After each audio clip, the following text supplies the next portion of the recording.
One of the most remarkable stories to emerge from a prison was that of a Christian man who not only embraced Islam, but was also blessed with two dreams in which he saw the Prophet Muhammad, peace be upon him. This individual, who neither adhered to outward religious symbols like keeping a beard, nor practiced the customs emphasized by traditional Islamic societies, had an extraordinary experience that left many people questioning how such a person could have the honor of witnessing the Prophet in a dream. In the beginning, he had no interaction with Muslims, nor did he have any inclination toward Islam. By his own account, he had never engaged in discussions about religion with Muslims or even considered exploring the Islamic faith.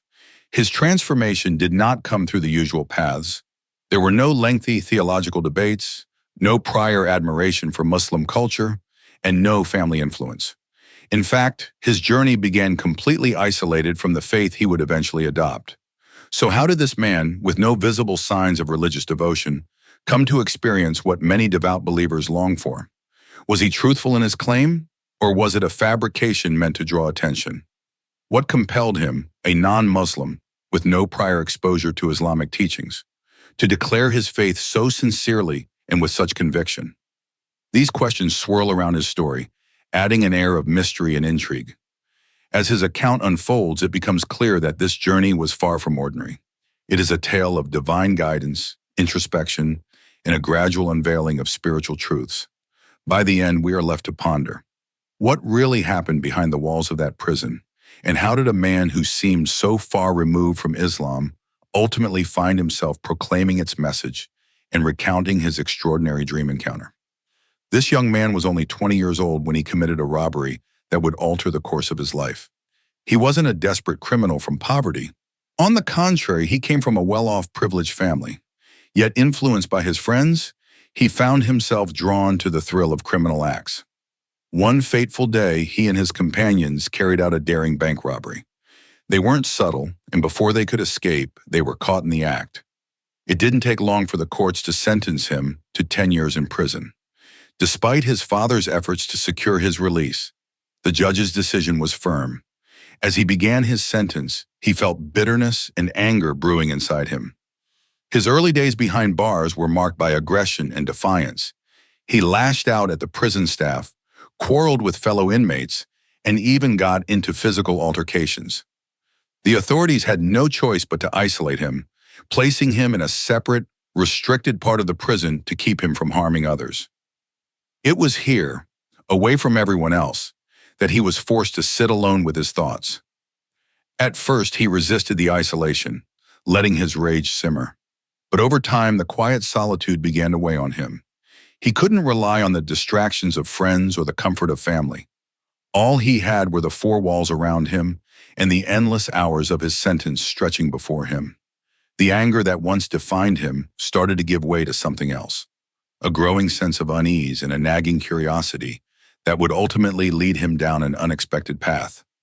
Left alone in his cell with nothing but time, the young man's restless mind began searching for distraction. His initial bitterness had dulled, leaving behind a lingering sense of emptiness. Determined to break the monotony, he turned to books. At first, he read indiscriminately, devouring whatever came his way: novels, biographies, history, even technical manuals. But as the days stretched into weeks, he began to feel that casual reading wasn't enough. He needed something more profound, something that could help him make sense of his situation and his life. It was then that he decided to study religion. Initially, it was less about faith and more about curiosity. What he wondered were the fundamental differences between the various belief systems of the world. His cell was near 3 other inmates, each from a different background. One was Jewish, one was Christian like himself, and one was a Muslim who had been wrongly imprisoned. Though he rarely spoke to them, their presence piqued his interest. If they could remain steadfast in their beliefs despite their circumstances, perhaps there was something in those beliefs worth understanding. He requested religious texts from the prison library, starting with Christianity since it was familiar. But before long, he branched out. He read Jewish scriptures, Hindu texts, Buddhist teachings, and finally he turned his attention to Islam. Each time he opened a new book, he approached it with a mix of skepticism and curiosity, jotting down notes, comparing concepts, and reflecting on the philosophies presented. Through this study, the Muslim inmate's quiet faith began to stand out. The Muslim man never proselytized or debated, yet his calm demeanor and consistent prayer routine seemed unshakable. The young man began to notice a distinct difference. Islam's emphasis on submission to one God and living a balanced, purposeful life intrigued him. What had started as a way to pass time was slowly evolving into something deeper, a genuine search for truth. The young man's growing curiosity led him to request a copy of the Quran. At first, he approached it like any other book, a source of knowledge in a way to pass the long hours. He had heard about it in passing, but he had never taken the time to explore what it really said. As he began to read, he found himself captivated by the clarity and depth of its verses. The Quran's call for reflection, justice, and submission to the one God struck a chord deep within him. Each page seemed to address questions he hadn't even realized he was asking. One night, after reading a particularly moving passage, he fell into a deep sleep. In his dream, he found himself in a vast, open desert under a clear, starlit sky. It was peaceful, almost surreal. He noticed a figure in the distance, radiating warmth and serenity. As he approached, he realized it was Prophet Muhammad, peace be upon him. The prophet smiled at him and called him closer. The young man felt a profound sense of peace and belonging, as though he had found a home he didn't know he was searching for. Just as he knelt down, overcome with emotion, he awoke. For a moment, he lay still. The details of the dream etched clearly in his mind. It was unlike anything he had ever experienced before. The feeling lingered, as though the dream had left a mark on his soul. The next day, he shared his dream with a few fellow inmates. While some were skeptical, the Muslim inmate encouraged him to continue reading and reflecting. The young man returned to the Quran with renewed focus, seeking guidance and clarity. That single dream had shifted his perspective, making him more open to the possibility that the path he was exploring might be more than just a source of intellectual curiosity. It might be the very truth he had been searching for all along. It wasn't long after the dream that another moment left a deep impression on the young man. One afternoon, while sitting quietly in his cell, he heard a sound he couldn't quite place. It was unlike anything he had heard before, melodious, calming, and filled with a sense of purpose. At first, he thought someone nearby was singing, but the tune and rhythm were unfamiliar. Intrigued, he asked a Muslim inmate what it was. The man smiled and explained, "That's not a song, it's the adhan, the Islamic call to prayer." The young man was surprised. "A call to what?" he asked. "To prayer," the inmate said. "When Muslims hear it, we know it's time to stop and turn to God." This idea intrigued him. He had read about prayer in his studies, but hearing the call in real life stirred something inside him. He began watching the Muslim inmates as they prepared to pray. They performed a series of washing rituals, stood together in a simple line, and prayed in unison, bowing and prostrating with a discipline and reverence that fascinated him. There was no showmanship, no distractions, just pure devotion. Curious, he approached one of them and asked to learn more. The Muslim inmate was happy to explain the basics of Salah, the Islamic prayer. He taught him about the movements, the verses recited, and the meaning behind the actions. The young man started to understand that prayer wasn't just a physical act.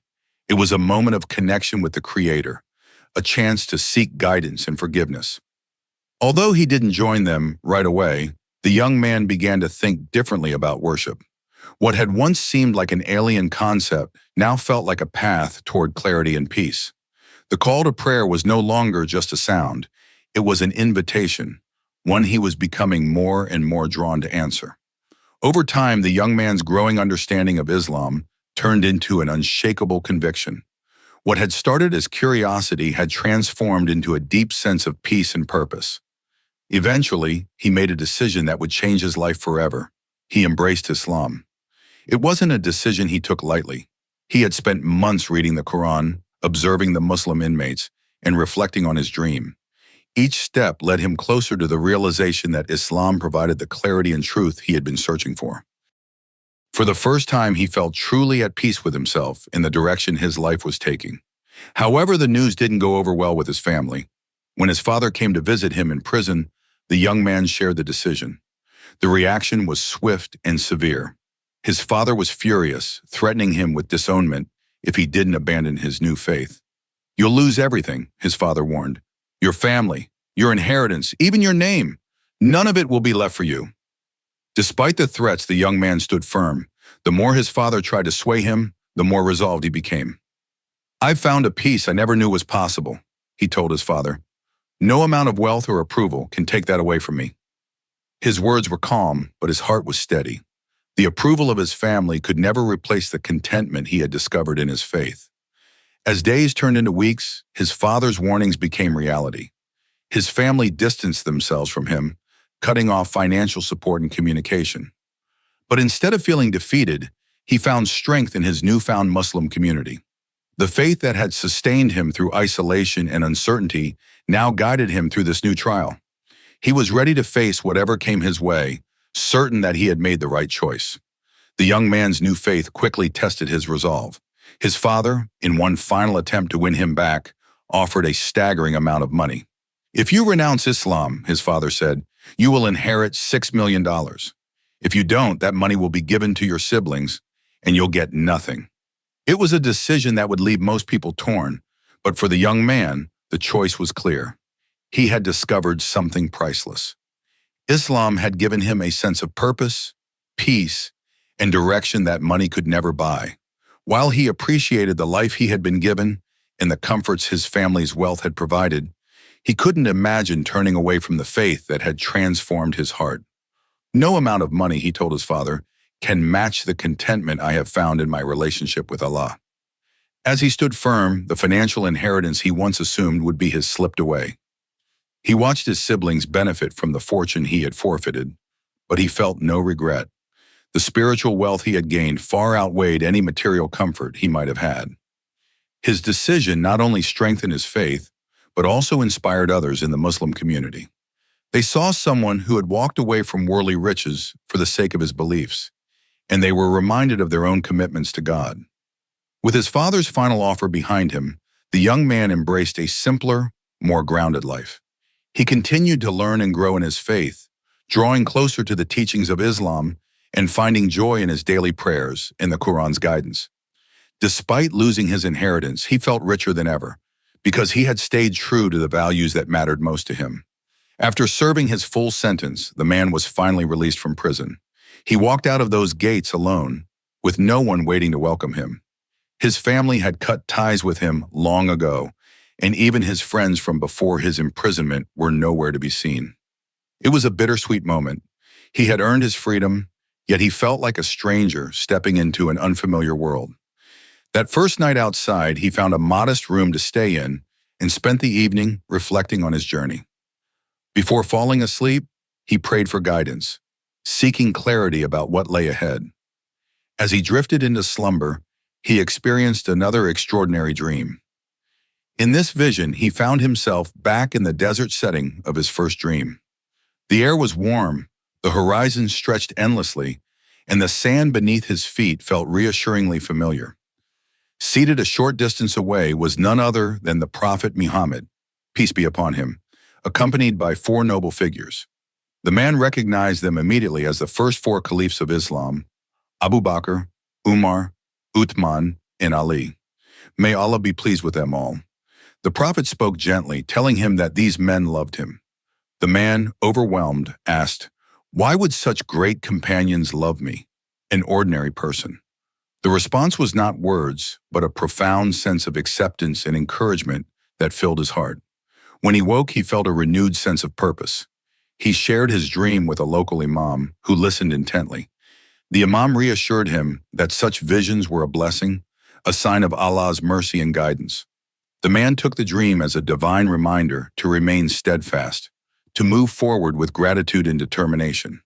Though his release brought no reunion with family or old friends, it gave him something even more precious: the clarity to chart a new path, grounded in faith and inspired by the love and guidance he had witnessed in his dreams. The man's release from prison left him isolated from the family and friends he once knew. The relatives who had once surrounded him were gone, having distanced themselves after his conversion to Islam. The wealth he might have inherited was no longer an option, and the comforts of his old life had vanished. He was starting anew, alone and without a clear sense of where to go next. It was in this challenging moment that he encountered a remarkable stroke of good fortune. Two wealthy brothers from a noble lineage, known in the community for their generosity, learned about his situation. These men, descended from a family of religious scholars and deeply respected in their area, offered him assistance. They not only took him in as a guest, but also provided him with shelter, guidance, and a sense of belonging. For someone who had lost all his previous connections, their kindness was a lifeline. Over time, the brothers introduced him to their business ventures. They didn't just give him charity, they gave him a chance to rebuild his life on his own terms. He started working with them, learning new skills and gaining experience. Their mentorship, combined with his growing understanding of Islamic values, helped him develop a solid foundation for his future. Before long, the man had saved enough money to buy his own small home. He had built a life of his own, supported by the guidance and companionship of these two brothers. With their encouragement, he also became more active in the community, using his experiences to help others and staying true to the faith that had given his life new meaning. No longer alone, he was now part of a supportive circle that valued him not for his past, but for the person he had become. Though the man had lost so much, his family, wealth, and former identity, his faith remained unshaken. In fact, his isolation strengthened his resolve. He reflected often on the sacrifices made by the Prophet Muhammad's, peace be upon him, companions, who faced persecution, exile, and rejection for the sake of their beliefs. This understanding gave him the courage to continue his journey, no matter the cost. Over time, the man realized that his experience could serve as a source of inspiration for others. He began speaking with people about Islam, not by preaching, but by sharing his personal story. He talked about the challenges he had faced, the peace he found in prayer, and the deep contentment that came from following the teachings of the Quran. His sincerity resonated deeply with those who listened. As his influence grew, people from all walks of life, prisoners, former inmates, even ordinary townsfolk, started approaching him with questions about Islam. His simple yet heartfelt explanations, combined with the humility and conviction of someone who had sacrificed so much, won many hearts. He didn't focus on grand speeches or debates. Instead, he allowed his own transformation and the tranquility he had found in Islam to speak for itself. Over the years, he guided and mentored 125 individuals who chose to embrace Islam. Each conversion was a testament to his patience, dedication, and unwavering belief. He took care to ensure that every person he helped understood the faith deeply, encouraging them to study, pray, and reflect. His approach wasn't just about numbers, it was about fostering genuine faith in practice. Even after reaching such a significant milestone, the man didn't stop. He saw this work as an ongoing responsibility, a chance to honor the blessings he'd received by sharing them with others. "This isn't the end," he would say to those around him. "As long as Allah gives me life, I'll keep spreading the truth." His story, once defined by loss, had transformed into one of hope and purpose, leaving a legacy of faith that would endure for generations to come.